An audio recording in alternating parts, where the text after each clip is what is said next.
The warning lights turned red. Kang Tae-ho looked at his control panel and felt his heart drop. The engine was dying. He could hear it making strange sounds, like a sick animal trying to breathe. He had been flying through this empty part of space for 2 weeks, carrying metal parts to a mining colony. Now, his ship was breaking down in the worst possible place. "Hana," he said to his ship's computer, "what is happening?" "The main engine has failed," Hana replied. Her voice was calm like always. "We have maybe 6 hours of power left. I am sending a distress signal, but the nearest human ship is 40 days away." Tae-ho closed his eyes and took a deep breath. He was 32 years old. He had been flying cargo ships since he was 20. He had seen bad situations before, but this was different. This part of space belonged to aliens. The Velan Empire controlled everything for thousands of light years around him. "What about the Velans?" he asked. "Will they help us?" "Unknown," Hana said. "Humans have had very little contact with the Velan Empire. They might help, they might not." Tae-ho looked out the window at the endless stars. He had no choice. He would wait and hope. 3 days passed. The power went out on the second day. Tae-ho sat in darkness, eating cold food and drinking water that was getting warm. He slept in short periods, always waking up to check if anyone had found him. On the third day, he saw lights approaching. A ship, much bigger than his own, came close and stopped. "Hana, are you still working?" he asked. "Yes, I saved some power for emergencies. The ship is Velan. They are scanning us." Minutes later, Tae-ho heard a loud sound as the alien ship connected to his. The door opened, and bright light came in. He covered his eyes with his hand. When he could see again, he found 3 tall figures standing in front of him. The Velans were impressive. They stood about 7 feet tall, with silver skin that seemed to shine. Their eyes were large and purple, and their faces looked almost human but sharper, more angular. They wore dark armor that fit their bodies perfectly. They looked at Tae-ho like he was a small animal they had found on the road. One of them spoke. Tae-ho could not understand the words, but Hana translated in his ear. "What is this creature? It is so small. I think it is a human," another said. "I have heard of them. They come from a small planet far away. They are weak and primitive." The third one laughed. "Look at it. It has soft skin, no claws, no fangs.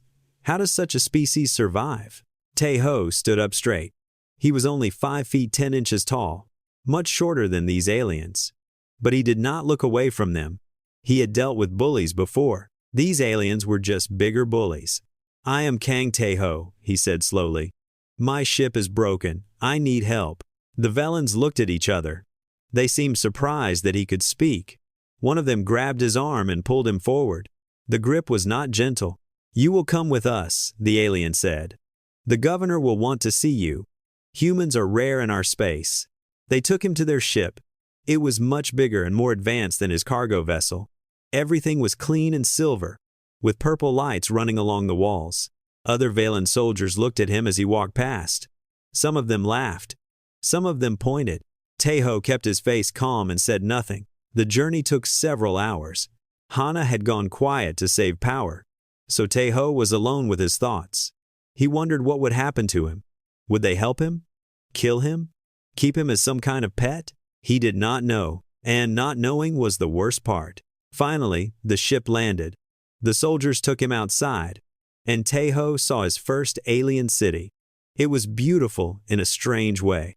The buildings were tall and curved, made of white stone that reflected the light of 2 suns. Flying vehicles moved between the towers. Thousands of Velans walked on the streets below. None of them looked like they were in a hurry.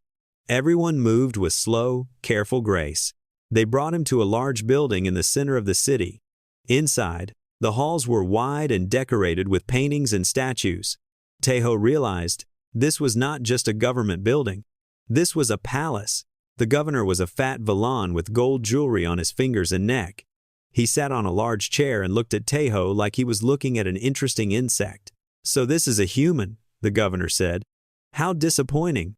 I expected something more impressive." "My ship broke down," Tae-ho said. "I just need repairs. Then I will leave your space." The governor laughed. You will leave when I say you can leave. For now, you are a guest of the Empire. A very small, very weak guest." The soldiers laughed too. Tae-ho felt anger rising in his chest, but he pushed it down. Getting angry would not help him. They took him to a small room in the palace. It was not exactly a prison cell, but it was not comfortable either. There was a bed, a small window, and nothing else. The door locked behind him. Tae-ho sat on the bed and looked out the window. He could see a courtyard below, where Velen nobles walked and talked. They wore expensive clothes and moved like they owned the world. Because they did. This was their empire, their planet, their rules. Then he saw her. A woman stood on a balcony across the courtyard. She was Velan, with the same silver skin and purple eyes as the others. But something about her was different. She wore a white dress that moved in the wind. Her hair was long and dark, almost black. She was looking directly at him. Tae-ho did not look away. Neither did she. For a long moment, they just stared at each other. Then the woman smiled. It was a strange smile. Not friendly, but not cruel either. It was the smile of someone who had found something interesting. Then she turned and walked away, disappearing into the palace. Tae-ho did not know who she was, but he had a feeling he would find out soon. That night, he slept badly. He dreamed of Earth, of his small apartment in Busan, of the ocean, and the sound of waves. When he woke up, he was still in the small room, still trapped on an alien world, still alone. But he was not broken. He was still Kang Tae-ho, and he would find a way to survive. He always did. Princess Lyra of Vel hated her life. She had everything a person could want.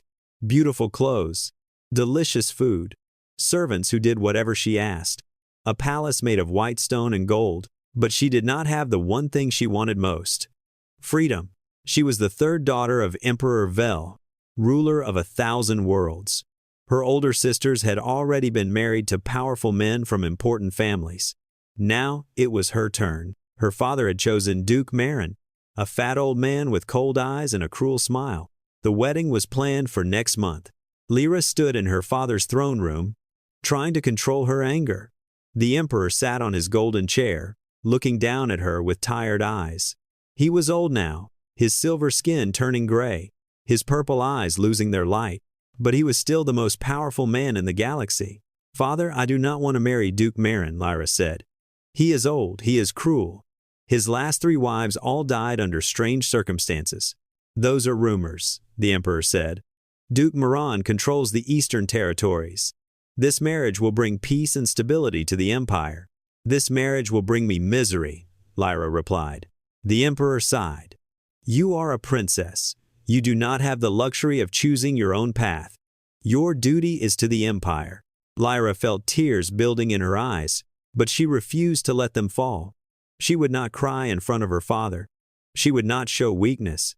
"Then I invoke the right of challenge," she said. The throne room went silent. The emperor's advisors looked at each other with shock.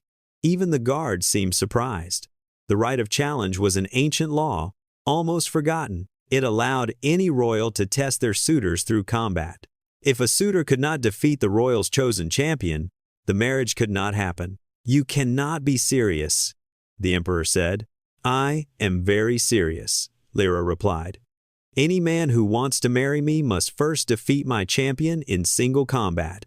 Commander Ro will fight for me." Commander Ro was the greatest warrior in the empire. He had won 200 arena battles without losing a single one. He was 7 feet tall, with muscles like stone and speed like lightning. No noble would dare fight him. They would all refuse the challenge, and Lyra would remain unmarried. The emperor stared at his daughter for a long moment. Then he laughed, a dry and bitter sound. "Very clever," he said.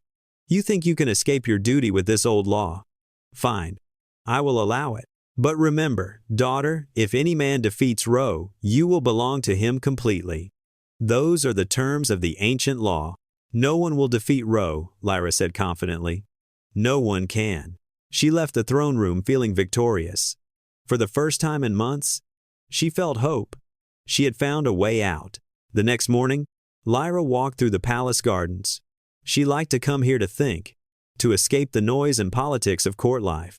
The garden was full of alien flowers from 100 different worlds, their colors bright and strange. She stopped by a fountain and watched the waterfall. Then she heard voices from the courtyard nearby. "Pick it up, human. Pick up the box." Lyra moved closer and looked through the bushes. She saw 3 Velan servants standing around the alien prisoner she had seen yesterday. The human looked tired and dirty, but his eyes were still sharp. On the ground was a large metal box, the kind used to store engine parts. "That box is too heavy," one servant said. "Even 3 of us could not lift it. Let us see the weak human try." The other servants laughed. Lyra expected the human to fail. Humans were known to be weak, primitive, barely more than animals. But what happened next surprised her. The human bent down, grabbed the box, and lifted it off the ground. His face showed effort, but he held the box up with both arms. The servants stopped laughing. They stared with open mouths. That box weighed 300 pounds. Even a strong Velan would struggle with it.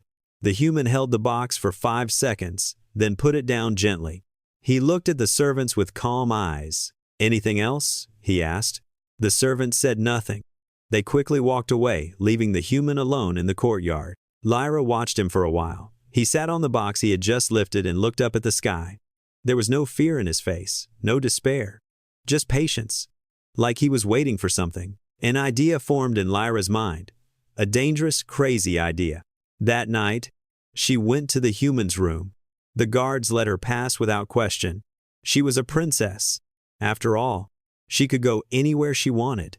The human was sitting on his bed when she entered. He looked at her without surprise, like he had been expecting her. "You are the woman from the balcony," he said. "The one who smiled at me." "I am Princess Lyra," she said. "Third daughter of Emperor Vel. I am Kang Tae-ho, a cargo pilot from Earth." Lyra studied him carefully. He was short by Velan standards, with tan skin and dark hair. His body looked soft compared to Velan warriors. But she had seen him lift that box. There was strength hidden inside him. "I have a proposal for you," she said. "A way for you to gain your freedom." Tae-ho raised an eyebrow. "I am listening. I have invoked an ancient law. Any man who wants to marry me must defeat my champion in combat. So far, no one has accepted the challenge. They are all afraid to die." She paused and smiled. "But you have nothing to lose. You are already a prisoner here. You might die anyway." "You want me to fight your champion?" Tae-ho said. It was not a question. "Yes. If you win, you will be free. You will receive a ship, money, and safe passage out of our space." She stepped closer to him. "And according to the ancient law, I will belong to you." Tae-ho looked at her for a long moment. His face showed no emotion. "And if I lose, you will die in the arena." Silence filled the room. Lyra waited for him to beg, to refuse, to show fear. That was what everyone did when they heard about Commander Ro. But the human just sat there, thinking. "Who is your champion?" he asked. "Commander Ro, the greatest warrior in the Empire. He has never lost a fight. Never? Never. 200 victories. No defeats." Tae-ho nodded slowly. Then he stood up and looked directly into her eyes. He was shorter than her, but somehow, in that moment, he did not seem small at all. "I accept," he said. Lyra blinked. She had not expected this. "You accept? Just like that? Do you not want time to think?" "What is there to think about? I am trapped here. You are offering me a chance to escape. The odds are bad, but bad odds are better than no odds." Lyra did not know what to say. This human was strange. He did not act like a prisoner. He acted like a man who had already made peace with death. "The fight will be in 1 week," she said finally. "I will make sure you have food and water. You should prepare yourself." "I will," Tae-ho said. "Thank you for the opportunity, Princess." Lyra turned to leave. At the door, she stopped and looked back at him. "You are going to die, you know. Ro will break you in seconds." Tae-ho smiled. It was a small, quiet smile, but it made Lyra's heart beat faster for reasons she did not understand. "Maybe," he said, "but maybe not. We will see." Lyra left the room feeling confused.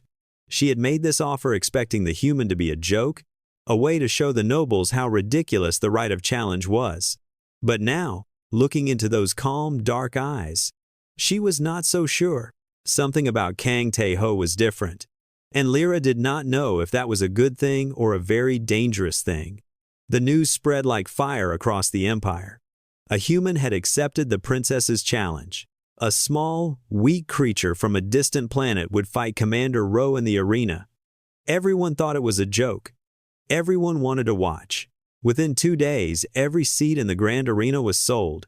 Nobles paid enormous amounts of money for the best views.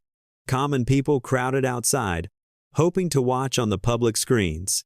Betting houses across the capital were overwhelmed with customers. The odds were 500 to 1 against the human. Some people bet on Tae-ho just for fun, knowing they would lose their money. It was entertainment, nothing more. Commander Ro gave interviews to the news reporters. He stood in his training hall, surrounded by weapons and trophies from his 200 victories. His silver skin was covered in old scars, each one a story of battle. "This human is an insult," Ro said to the cameras. "The princess should have chosen a real opponent. I will finish this fight in 30 seconds, maybe less. The creature will not even touch me." The reporters laughed and agreed. Everyone agreed. The human was going to die. In his small room, Kang Tae-ho did not watch the news. He was too busy preparing. "Hana," he said to his small device, "show me everything you have about Valan fighting styles." The AI had saved some power for exactly this situation. Her voice came through the small speaker, quiet but clear. "I have recorded 17 of Commander Ro's arena battles from public broadcasts. I also have general information about Valan physical abilities. What would you like to know?" "Everything," Tae-ho said. "Start from the beginning." For the next 2 days, Tae-ho watched every fight Hana had recorded. He watched them again and again, studying every movement, every attack, every pattern. Ro was impressive. His speed was incredible, faster than any human boxer Tae-ho had ever seen. His strikes were powerful enough to break bones with a single hit. His technique was perfect. But Tae-ho noticed something interesting. "Hana, what is the average length of Ro's fights?" 47 seconds, Hana replied. His longest fight was 1 minute and 52 seconds. His shortest was 11 seconds. And the average length of other Valan arena fights? 1 minute and 23 seconds. Tae-ho smiled. There it was. The weakness. Valan fights were short. Very short. The warriors attacked with maximum power and speed, trying to end the battle as quickly as possible. They were not built for long fights. They got tired fast. "What is the gravity on the Valan homeworld?" Tae-ho asked. "Approximately 0.6 Earth gravity," Hana said. "Valans evolved on a lighter world. Their muscles are designed for speed, not endurance." Tae-ho stood up and began to stretch. He had been a boxer in college, nothing professional, but he knew how to fight. More importantly, he had run marathons. He had trained his body to keep going when everything hurt, when his lungs burned and his legs screamed for rest. He could fight for 10 minutes, 20 minutes, an hour if he had to. Ro could not. No Valan could. Their bodies were not made for it. "I cannot beat him in 30 seconds, Tae-ho said to himself, "but if I survive for 3 minutes, 4 minutes, 5 minutes, he will break first." It was a simple plan. Stay alive, keep moving, let the alien tire himself out, then strike when he was weak. Simple, but not easy. Tae-ho would have to take punishment. He would have to absorb hits that could kill a normal man. But humans were tougher than they looked. Earth's heavy gravity had made them strong, made their bones dense, made their muscles compact and powerful. What looked like softness was actually compressed strength. For the rest of the week, Tae-ho trained. He ran in circles around his small room until sweat poured down his face. He did push-ups and sit-ups until his muscles burned. He practiced his boxing footwork, moving side to side, ducking and weaving against an imaginary opponent. He prepared his body for pain. On the 4th night, Princess Lyra came to see him again. She entered without knocking and found him doing exercises on the floor. He was breathing hard, his shirt wet with sweat. She watched him for a moment, her face unreadable. "You are really training," she said. "I did not expect that." Tae-ho stood up and wiped his face with a cloth. "Did you expect me to just wait for death?" Most people would. Most people would spend their last days praying or crying or begging for mercy. I am not most people. Lyra sat down on the only chair in the room. She looked tired, Taeho noticed. There were dark circles under her purple eyes. The pressure of the coming fight was affecting her too. The whole empire is talking about you, she said. They think you are stupid or crazy or both. They are making jokes about humans. They say your species is too dumb to know when to give up. Maybe we are, Taeho said. Or maybe we just do not like giving up. It is hard to tell the difference sometimes. Lyra almost smiled. Almost. Why did you become a cargo pilot? The question surprised Taeho. He sat down on his bed and thought about it. I grew up in a small city by the ocean, he said. Every day, I watched ships leave the port and wondered where they were going. When I was old enough, I got a job on a ship. Then I saved money and bought my own ship. It is not much, just an old cargo vessel, but it is mine. I like being free. I like choosing where to go. Freedom, Lyra said quietly. I have never had that. Is that why you made this challenge? To be free? Lyra did not answer for a long moment. When she spoke, her voice was soft. My father wants me to marry a monster. Duke Marin is cruel and cold. His wives die mysteriously. His servants disappear. Everyone knows what he is, but no one speaks against him because he is powerful. She looked at Taeho with something like desperation in her eyes. I thought the right of challenge would save me. No noble would risk fighting Ro. I would be safe. But then I came along, Taeho said. Yes. A strange human who does not know how to be afraid. She stood up and walked to the door. I do not know why I am telling you this. You will probably die in 3 days.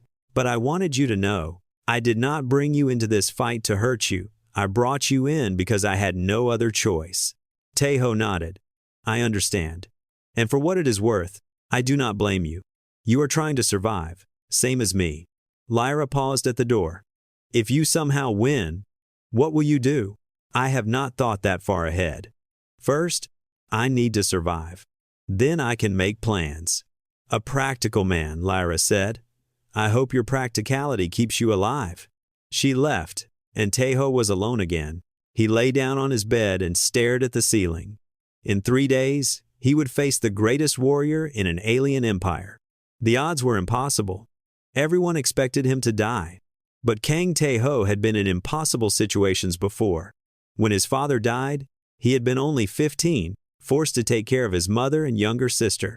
When his first ship crashed on a dead moon, he had survived for 2 weeks on emergency rations until rescue came. When life pushed him down, he always got back up.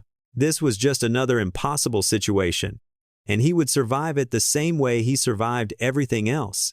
One step at a time, one breath at a time, one moment at a time. He closed his eyes and slept. He would need all his strength for what was coming.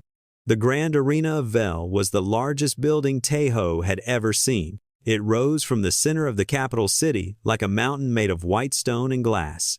100,000 seats surrounded a circular fighting floor made of polished black rock.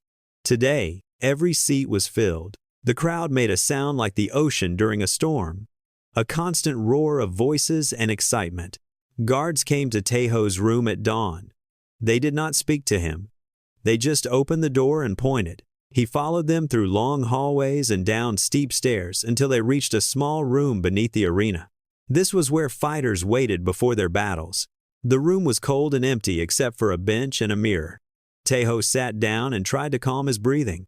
His heart was beating fast, faster than it had ever beaten before. He was not afraid of death. He had accepted that possibility days ago. But his body did not know that. His body was preparing for danger, pumping blood and adrenaline through his veins. Taeho, Hannah's voice came from the small device in his pocket. I have some final information for you. Tell me. Velan warriors have a weak point on the side of their jaw, where the bone is thinnest. A strong strike there can cause unconsciousness even in a healthy fighter. Also, their knees bend differently than human knees. A low kick to the side of the knee could cause serious damage. Taeho nodded. Good to know. Thank you, Hannah. One more thing. In all of Ro's recorded fights, He has never faced an opponent who lasted more than 2 minutes. He has never experienced real exhaustion in combat. This could work to your advantage, if I survive long enough to tire him out. Yes, Hana said. That is the challenge. A horn sounded somewhere above. The crowd's roar grew louder. A guard opened the door and gestured for Taeho to follow. He walked up a long ramp that led to the arena floor. With each step, the noise grew louder and louder. Then he stepped into the light, and the sound hit him like a physical force. 100,000 Velans looked down at him. Most of them were laughing. Some were pointing and making jokes. A few threw small objects that guards quickly stopped. Taeho ignored them all. He walked to the center of the arena and stood there, waiting. On the other side of the arena, a much larger gate opened. Commander Ro walked out, and the crowd exploded with cheers. He was even bigger in person than he looked in the videos. 7 feet tall, with shoulders as wide as a door and arms thick with muscle. His silver skin seemed to glow in the sunlight. His purple eyes were fixed on Taeho with contempt. Ro walked slowly, enjoying the attention. He raised his arms and the crowd cheered louder. Then he stopped about 20 feet from Taeho and looked down at him. "This is what I must fight?" Ro said. His voice was deep and loud, designed to carry across the arena. "This small creature? This is an insult to my honor." Taeho said nothing. He was watching Ro's body, studying his stance, measuring the distance between them. High above, in a special box decorated with gold, Emperor Vel sat on a throne. Beside him was Princess Lyra, wearing a white dress and a face that showed no emotion. She was watching Taeho, and Taeho knew it, but he did not look at her. He could not afford any distractions. The Emperor raised his hand, and the crowd went silent. "Today we witness a challenge of right," the Emperor announced. "The human Kang Taeho fights for his freedom and for the hand of Princess Lyra. Commander Ro fights for the honor of the Empire. The rules are simple: no weapons, no armor. Fight until one cannot continue." He paused and looked at Taeho with something like pity. "May the ancestors guide you both. Begin." Ro attacked immediately. Taeho had expected speed, but this was something else. Ro crossed the 20 feet between them in less than a second, his fist coming toward Taeho's face like a silver missile. Taeho barely moved in time. He ducked to the right and felt the wind of the punch pass over his head. Ro did not stop. He spun and threw another punch, then a kick, then an elbow strike. Each attack came faster than the last. Taeho retreated, blocking what he could, dodging what he could not block. A punch caught his shoulder and sent pain shooting down his arm. A kick hit his ribs and made him gasp for air. The crowd roared with approval. This was what they wanted to see: the weak human being destroyed. But Taeho was still standing. Ro attacked again, a combination of punches so fast they blurred together. Taeho took a hit to the face and tasted blood in his mouth. His vision went black for a moment, then cleared. He kept moving, kept dodging, kept surviving. 20 seconds passed. 30 seconds. 40 seconds. Ro stepped back, breathing a little harder now. He had expected this fight to be over by now. He had expected the human to fall with the first punch. But the creature was still moving, still watching him with those strange dark eyes. "Why will you not fall?" Ro demanded. "You should be unconscious. You should be dead." Taeho spat blood onto the arena floor. His face hurt. His ribs hurt. Everything hurt. But he smiled anyway. "Humans are harder to kill than we look," he said. Ro roared with anger and attacked again. This time, his strikes were wilder, less controlled. He was trying to end the fight with pure power. Taeho saw the pattern and used it. He moved with each attack, letting Ro's fists pass close but not connect. When a punch missed, he slid to the side. When a kick came, he stepped back just enough to avoid it. 1 minute passed. The crowd's cheering became confused. Why was the human still standing? Why was the fight taking so long?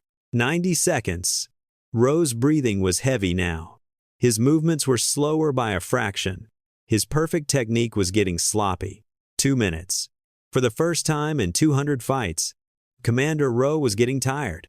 In the royal box, Princess Lyra leaned forward. Her hands gripped the edge of her seat. She could see what was happening. She could see Ro struggling, but she could also see Taeho. His face was swollen. Blood ran from his nose and mouth. He was hurt badly. How much more could he take? Ro landed another punch, this one to Taeho's stomach. Taeho bent over, gasping. The crowd cheered. Surely now he would fall. Surely now it was over. But Taeho straightened up. He looked at Ro with eyes that showed no surrender. "Is that all you have?" he said. Ro screamed and attacked with everything he had left. But his everything was not what it used to be. His punches were slower. His kicks were weaker. His perfect warrior body was failing him for the first time. 2.5 minutes. The longest fight of Ro's career, and it was not over yet. Taeho kept moving, kept surviving, kept waiting. He was hurt, badly hurt. But he was still standing, and with every second that passed, his chances of victory grew better. The tide was about to turn. 3 minutes into the fight, Commander Ro felt something he had never felt before in combat. His arms were heavy. His lungs burned. His heart pounded so hard it hurt. This was exhaustion, true exhaustion, and Ro did not know what to do with it. He had trained his whole life to be fast and powerful. He had learned 100 ways to kill an opponent in seconds. But no one had ever taught him how to fight when he was tired. No one had ever needed to. The human stood 10 feet away, breathing steadily. Blood covered half his face. His left eye was swollen almost shut. He moved slowly, favoring his injured ribs. He looked like he should be dead, but he was still standing, still watching, still waiting. "What are you?" Ro gasped. Taeho did not answer. He was counting in his head, 3 minutes and 20 seconds. Ro was slowing down. His punches were taking longer to throw. His recovery time between attacks was increasing. The moment was almost here. Ro attacked again, throwing a wild punch at Taeho's head. It was slow, much slower than before. Taeho stepped to the side easily and did something he had not done since the fight began. He hit back. His right fist connected with Ro's jaw, hitting the weak point Hana had told him about. The crack echoed through the silent arena. Ro's head snapped to the side, and for a moment his eyes went unfocused. He stumbled back, shocked. No one had hit him that hard in years. The arena went completely silent. 100,000 Velans stared in disbelief at what they had just seen. The human had hit Commander Ro. The human had hurt Commander Ro. In the royal box, Princess Lyra stood up without realizing it. Her heart was pounding. Her hands were shaking. This was impossible. This could not be happening. But it was happening. Taeho moved forward. He was done defending. He was done surviving. Now it was time to fight. He threw another punch, this one to Ro's body. The Velan commander tried to block, but he was too slow. The punch hit his stomach and made him double over. Taeho followed with an uppercut that caught Ro under the chin and sent him stumbling backward. The crowd began to murmur. Some people were standing up. Some were shouting, though no one could tell if they were cheering or protesting. The betting houses across the city went into chaos. The odds of 500 to 1 were suddenly looking very different. Ro shook his head, trying to clear his vision. This could not be real. He was Commander Ro, the greatest warrior in the Empire. He had never lost. He could not lose. Not to this small creature from an unknown planet. He roared and charged at Taeho with all his remaining strength. It was a desperate attack, wild and uncontrolled. The kind of attack a losing fighter makes when he knows the end is near. Taeho sidestepped the charge and threw a punch to Ro's side as he passed. Then another. Then another. Each hit was precise, targeting the spots Hana had identified. The kidneys, the floating ribs, the nerve clusters along the spine. Ro tried to turn and fight back, but his body would not obey him. His arms felt like they were made of stone. His legs trembled with every step. He threw a punch and missed by a foot. He threw another and almost fell over. 4 minutes. The fight had lasted 4 minutes. And Commander Ro was falling apart. Taeho kept moving, kept hitting. He was tired too, exhausted beyond anything he had ever experienced. But he had trained for this. He had run marathons on Earth, pushing through the wall of pain until it became just another sensation. He knew how to function when his body screamed at him to stop. Ro did not know this. Ro had never needed to learn. A right hook caught Ro on the temple. He staggered sideways, barely staying on his feet. A left jab hit his nose and made blood spray across the arena floor. His blood. Commander Ro's blood. The crowd gasped as if they had seen a miracle. "You cannot beat me," Ro said, but his voice was weak and uncertain. "You are nothing. You are a primitive." Taeho said nothing. He was saving his breath for what came next. He moved forward, fist raised. Ro tried to defend himself, but his arms were too slow, too heavy.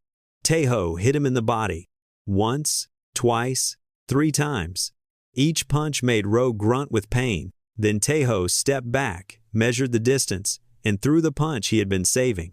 It was a boxing punch, the kind his coach had taught him 20 years ago in a small gym in Busan. Start from the feet, rotate the hips, drive the power through the shoulder and into the fist. Put your whole body behind it. The uppercut hit Ro's jaw with perfect precision. The Velan commander's head snapped back. His eyes rolled up. His body went stiff for one moment, then completely limp. Commander Ro, undefeated champion of the Velan Empire, fell to the ground like a puppet with its strings cut. He did not get up. The arena was silent for 3 heartbeats. Then chaos erupted. Some people screamed in anger. Some screamed in shock. Some screamed with something that might have been joy. A human had defeated their greatest warrior. A small, soft creature from a distant planet had done what no Velan could do. Taeho stood over Ro's unconscious body, breathing hard. His whole body hurt. His face was a mask of blood and bruises. He could barely see through his swollen eyes. But he was standing. He had won. He looked up at the royal box, searching for Lyra. She was standing at the edge, staring down at him with an expression he could not read. Shock? Fear? Admiration? All 3? Then she smiled. Not the mocking smile from when they first met, but something real, something genuine. The Emperor stood up slowly. His face was pale, his expression troubled. He had expected entertainment today, a quick execution of a primitive alien. Instead, he had witnessed something that would change the Empire forever. "The human wins," he announced, his voice carrying across the arena. According to the ancient law, Kang Taeho is granted his freedom, a ship of his choosing, and the hand of Princess Lyra. The crowd reacted with a mix of disbelief and outrage. Some nobles threw their betting slips on the ground in anger. Some guards looked like they wanted to kill Taeho themselves. But the law was the law. Even the Emperor could not break it. Taeho stood alone in the center of the arena, surrounded by 100,000 aliens who had just watched their world change. He was bleeding, broken, barely conscious, but he was alive. And for the first time since his ship broke down in Velan space, he was free. Medical workers rushed onto the arena floor to help Ro. Others came toward Taeho, but he waved them away. He did not need their help. He needed answers. What would happen now? What would the Empire do? What would the princess do? He did not know. But he had survived the impossible. Whatever came next, he would face it the same way he faced Ro. One step at a time. One breath at a time. One moment at a time. The palace was in chaos. Nobles shouted at each other in the throne room. Advisors argued with generals. Everyone had an opinion about what should happen next.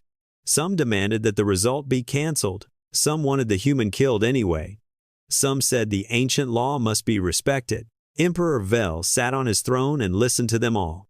His face showed nothing, but inside, he was troubled. The humans' victory had changed everything.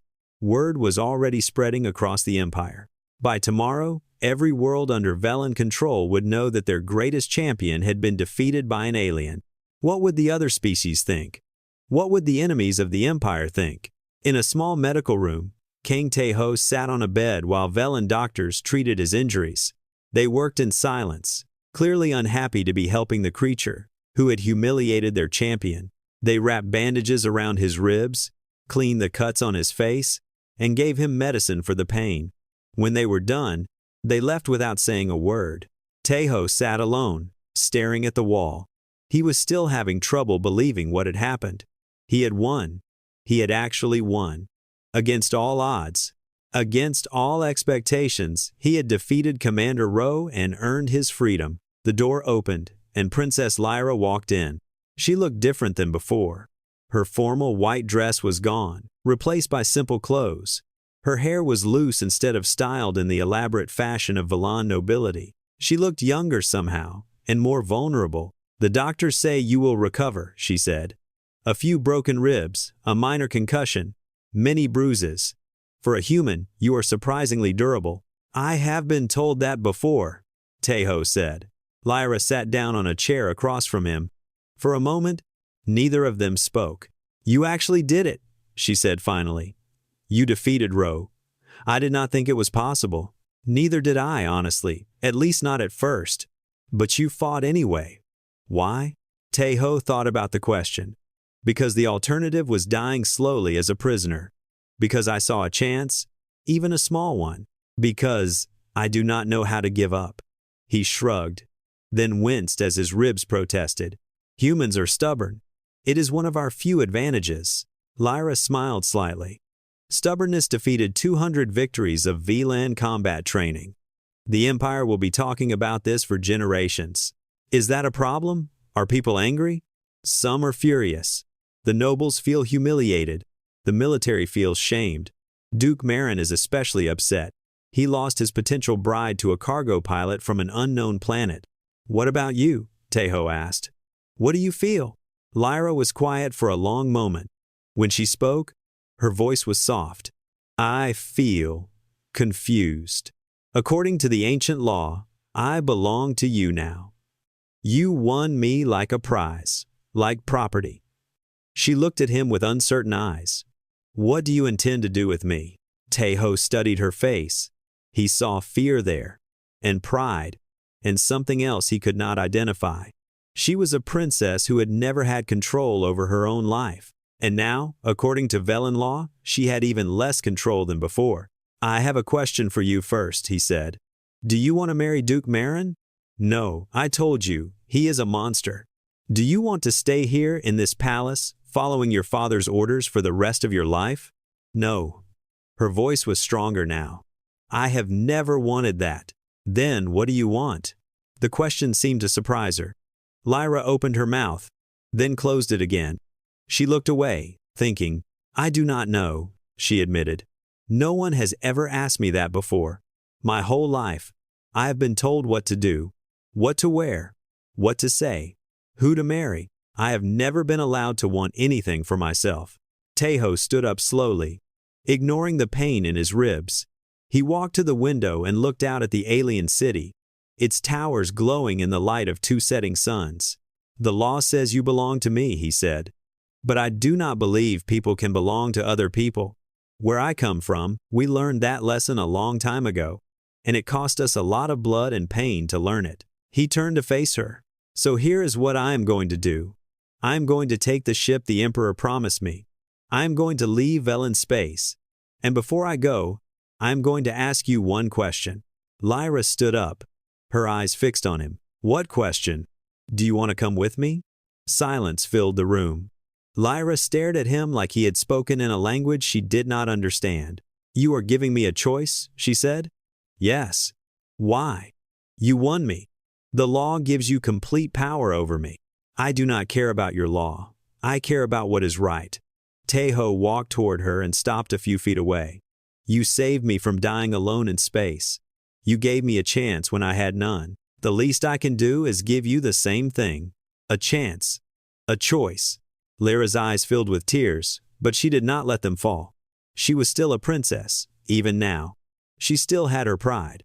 "If I come with you," she said, "I will lose everything. My title, my family, my home. Yes, I will be an exile, a traitor to the Empire.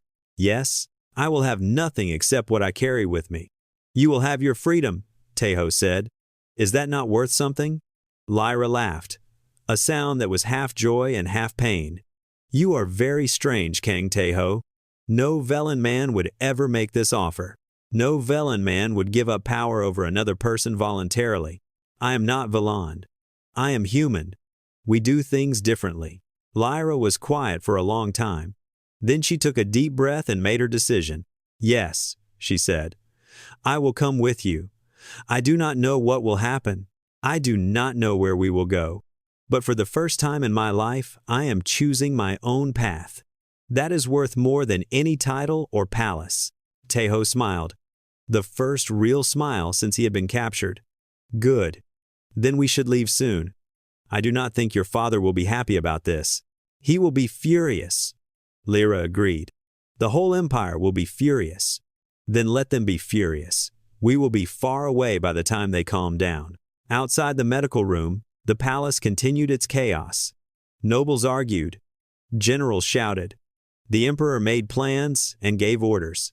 But in the small room, two people from different worlds had found something unexpected.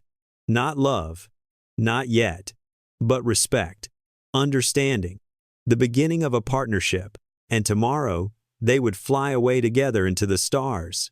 The ship was beautiful. It was a Valon cruiser, sleek and silver, 10 times the size of Taeho's old cargo vessel. It had weapons, shields, and an engine that could cross the galaxy in weeks instead of months.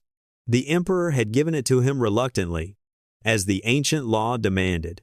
Taeho walked through the corridors, checking every system with Hana's help. Everything worked perfectly. The Velans may have hated him, but they had honored their agreement.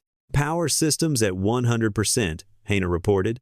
"Navigation online. Weapons charged. Life support functioning normally.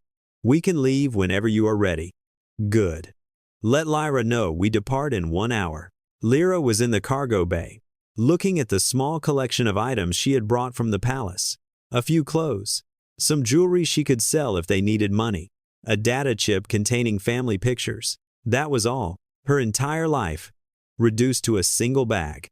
She heard footsteps and turned to see Taeho approaching. He looked better now, his wounds healing quickly thanks to the Velan medicine. The bruises were fading. The swelling around his eyes was gone.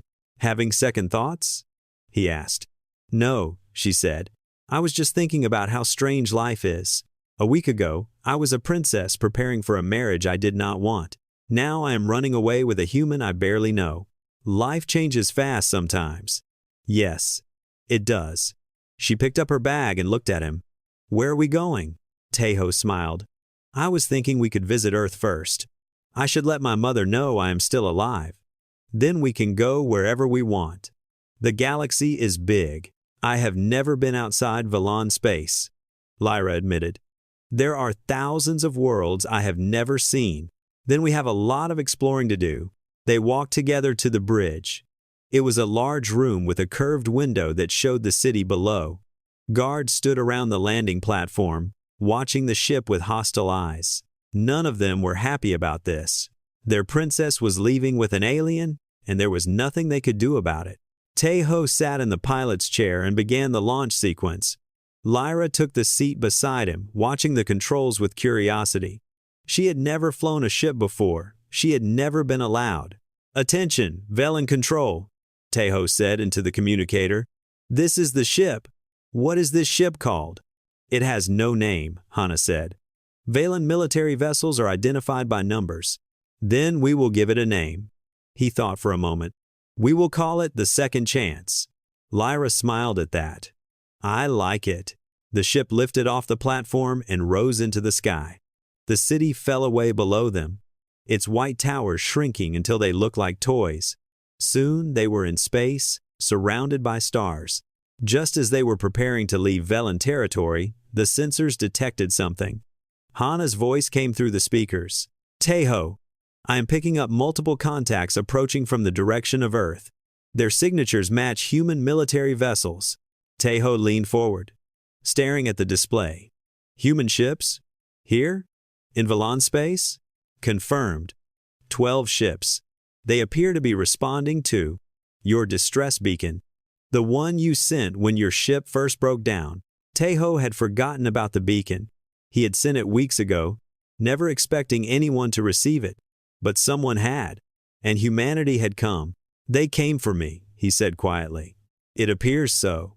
Should I establish contact?" "Yes." A moment later, a voice came through the speakers. It spoke Korean, and Taeho felt a sudden wave of emotion hearing his native language. "Unidentified Velan vessel. This is Captain Park Subin of the Earth Defense Fleet. We are looking for a human citizen named Kang Taeho. Do you have information about his location? Taeho pressed the communication button. Captain Park. This is Kang Taeho. I am on this vessel. I am safe. There was a pause. Then Captain Park's voice returned, filled with surprise. Taeho, you are flying a Velen cruiser? How is that possible? It is a long story. I will explain when we meet. We have been searching for you for 3 weeks.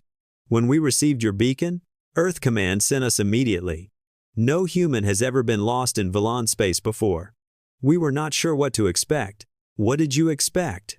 Honestly, we expected to find your body. Or nothing at all. The Velens have never been friendly to humans. Taeho looked at Lyra, who was listening to the conversation with interest even though she could not understand the language. Things have changed, he said. A lot has changed.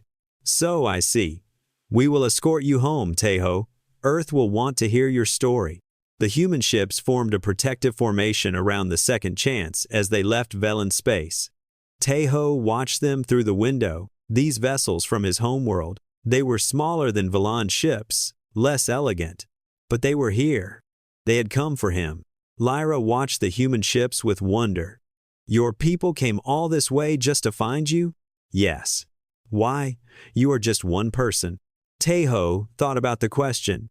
Because humans do not leave their people behind. It is one of our strongest values. When someone is lost, we search for them. When someone is in danger, we help them.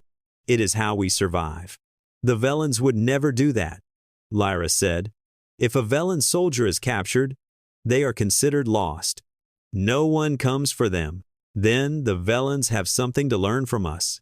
They flew in silence for a while, watching the stars pass by.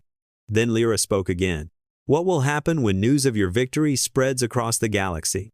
I do not know, Taeho admitted. But I think things are going to change. Humans have been ignored for a long time. Other species thought we were weak and primitive.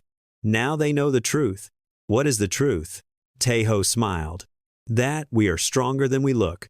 That we never give up. That we survive.